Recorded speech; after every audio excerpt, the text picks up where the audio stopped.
Now that we have seen the parabolic motion of the ball that Larry Bird is throwing, we are going to study this motion in detail. So, the problem, physically speaking, the problem is like this. We have a vector g that is acceleration going always downward. Wherever you want to imagine that is the acceleration is applied to the object, to the ball, to the basketball, always going downwards. And it has a magnitude, and the magnitude of this acceleration is 10 meters per second square. So, whatever is, if you are here, if the ball is here, the acceleration that will suffer is going downwards. We name the acceleration by g, but in this is a, is the acceleration a. The reason why we name by the name g and not by the name a is because it's a type of acceleration that is a gravitational acceleration. So we name it, instead of a, we name it like g. G from gravitational. And this type of acceleration is acting on any object that he found on the surface of the Earth and produce acceleration. The magnitude is 10 meters per second square. Okay, now the problem is more subtle than the problem before, because now, before in one line, in one straight line, with the motion in a straight line, the velocity and the position are, if you imagine in vectors, the position may be, this is the origin, maybe the position was here. This is the vector r. Maybe the velocity is going in this direction. So the velocity and the position are positive, but maybe, meaning that both of them, the position and the vector velocity, they are parallel. So the position and the vector velocity can be parallel or can be anti-parallel. But here is more sophisticated, because in the initial condition, the position is not parallel or anti-parallel to the velocity. So it's more rich, the problem. After certain times, the velocity decreases, so the acceleration is going in the negative direction. The change in velocity is going in this direction. V final minus V initial. V final minus V initial will go in this direction. So everything will go in the same direction, in the same positive or negative, but in the same line. Now things are more complicated. The acceleration will go always downward, will never change. Okay, but now the velocity is changing all the time. After a certain time, you have seen first that the motion that will produce is something like this. It's a parabolic motion, and it's a parabola. Okay, it's a parabola, it's going something like this. If you see carefully, the velocity initial is tangent to the trajectory. This is the initial condition. The velocity is tangent to this displacement that is here. So the vector velocity will be always tangent to the trajectory of the object. You see, at this point, the vector velocity will be like this. The other thing that we need to understand is the following thing. As the motion takes place, you see that the vector r is not parallel to v0. Is not, in this moment, the vector r is anti-parallel to the vector g. But as times go, the vector g will not change. Meanwhile, the position vector, it may be like this at this point. It may be like this at this other point, or at this time, at a future time. And at future time, the position will be like this. Wow.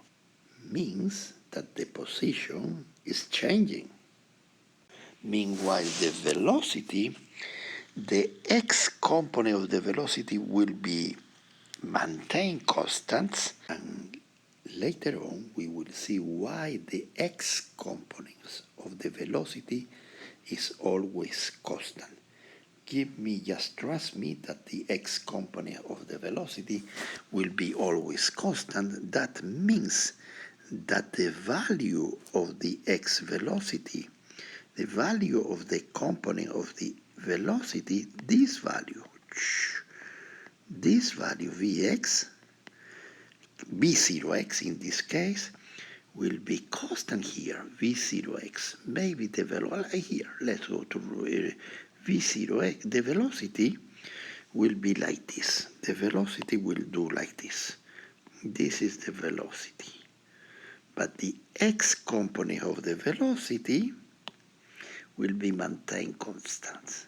So this v0x is the same that vx at any time. So this part of the velocity is always constant, will never change.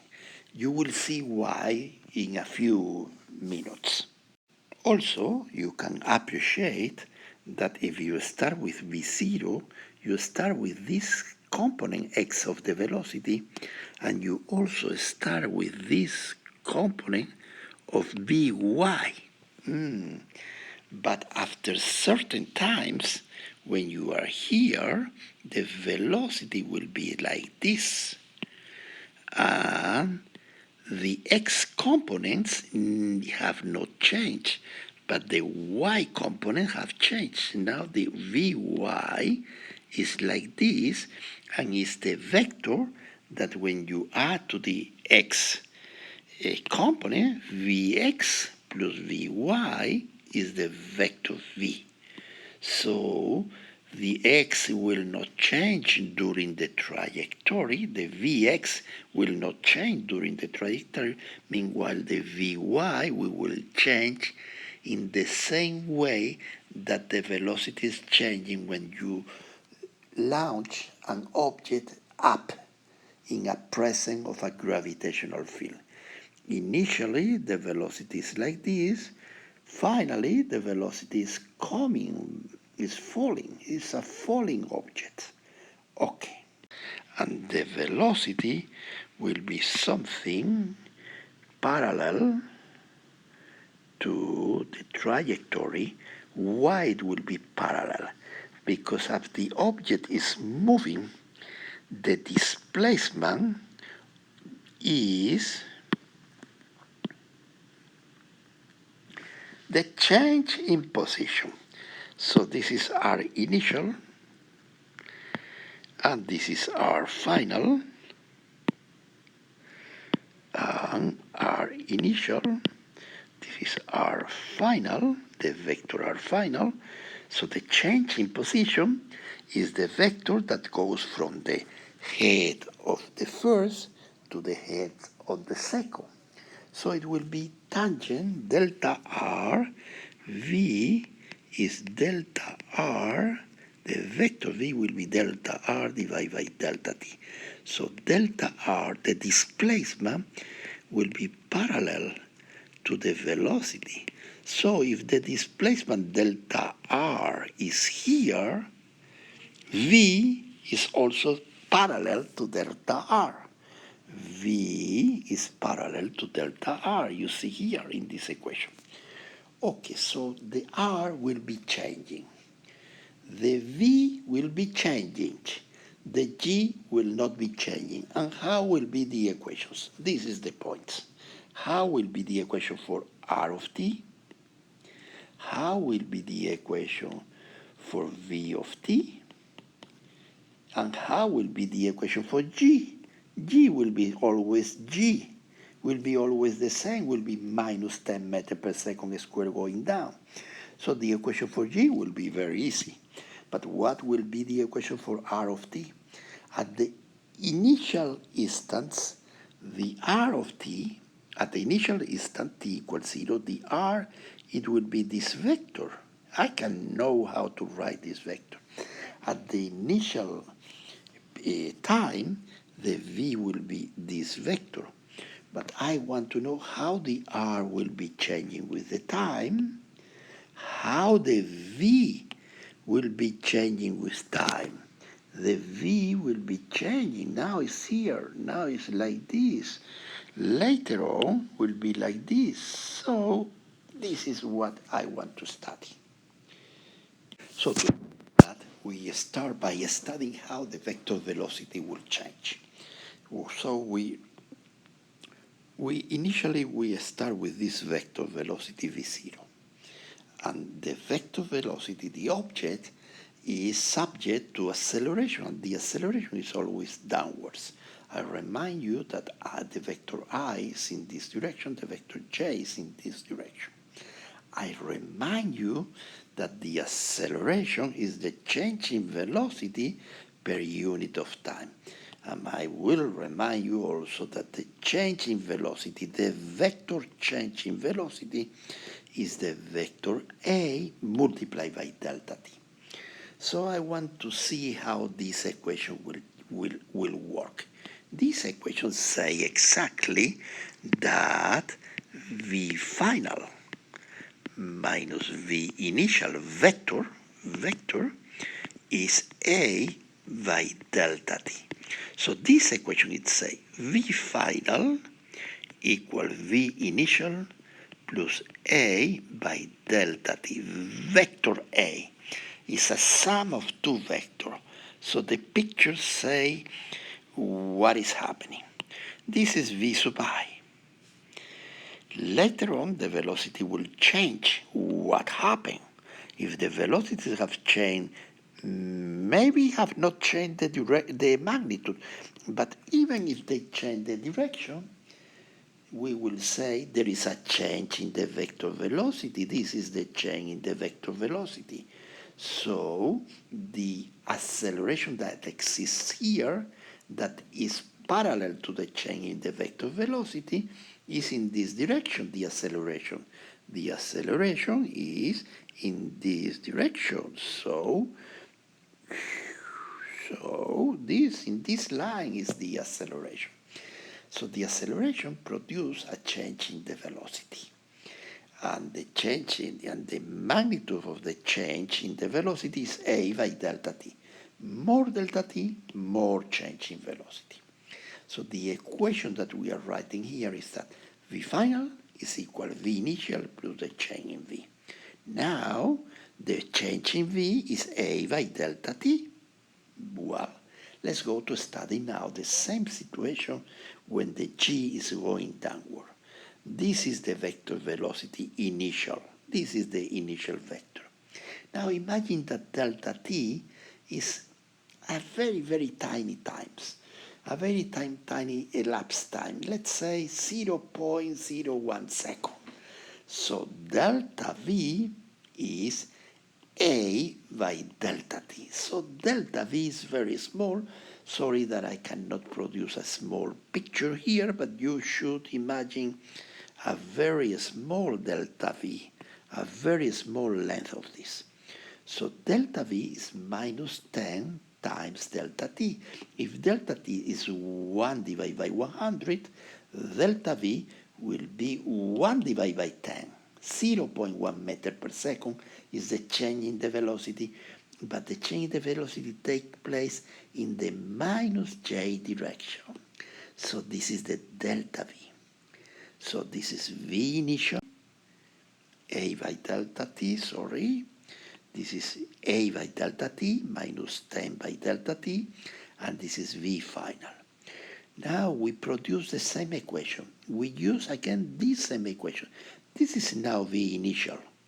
This is again G by delta t minus 10 by delta t produce another change in the velocity. And the new velocity is V sub I. Now, if you keep going in time, so the acceleration over the time will produce a new change in the velocity. This is now V initial. This is the change in the velocity. So the new velocity will be V final and will be this vector V final. V final. Do you see two things? Do you see that Vx, the x component of the velocity, is not changing here? Why? Because the acceleration is going downwards all the time. So the components of x, of any of these velocity, v0, v final 1, v final 2, v final 3, the x component is the same. So the x component never change. Another thing that you have to visualize, do you see that when the time passes, the velocity starts like this, and later on is like this, and later on is like this? When he's here, is when in the trajectory he's here. So these points have pure x components of the velocity. So the velocity is v0x, so this is the velocity v0, this is v0x, and this amount of velocity going in this direction is the same amount of velocity going in the same direction. Even if I didn't draw exactly the same amount, let's go to draw the same amount of magnitude. So v0x. As time goes, the velocity is changing. You see, here is at this moment, here. Now the velocity is changing, but the Vx is not changing. It's the same one. So pay attention to this picture and you understand motion with project. This is. Let's go now to the equations. Once that I have proved you that the Vx will not change, it means that the velocity in the x direction will not change, so the only possibility is that x of t will be x0 plus v0x by t. So the motion is a motion with constant velocity. But the velocity in the y direction is changing, and it's changing with a constant acceleration. And the constant acceleration is g, the acceleration is g. So we have a study that the position y change in a motion with constant acceleration, like y0 plus v0y by t minus 1/2 gt squared. So the initial condition is at t equals 0, Vx is v0x, and the position is some point r0 that are being set up by the position x0 and y0. So this is the initial condition, the initial conditions. So this we already have explained. So now I want to take these two equations and to prove you that these two equations, that is how the x change with time and how the y change with time, will produce a trajectory that is y of x. The time will disappear and will appear the trajectory, and the trajectory will be a parabola. Okay, let's go to do it. What we will is the following thing. So we will write the two equations that takes place in a parabolic motion, in a motion with constant acceleration, but in two dimensions. The x will vary like x0 plus v0 x by t. The y will vary by the y0 plus v0 y by t minus 1/2 gt squared. The g will be 10, so this 1/2 will be minus 5 t squared. So what I will do is I will solve the first equation for t, and I will plug in this number that depend on x on the second equation. So I make to disappear the time, and I will find y of x. Let's go to do it. So I solve for t is equal x minus x0 divided by v0x, no doubt.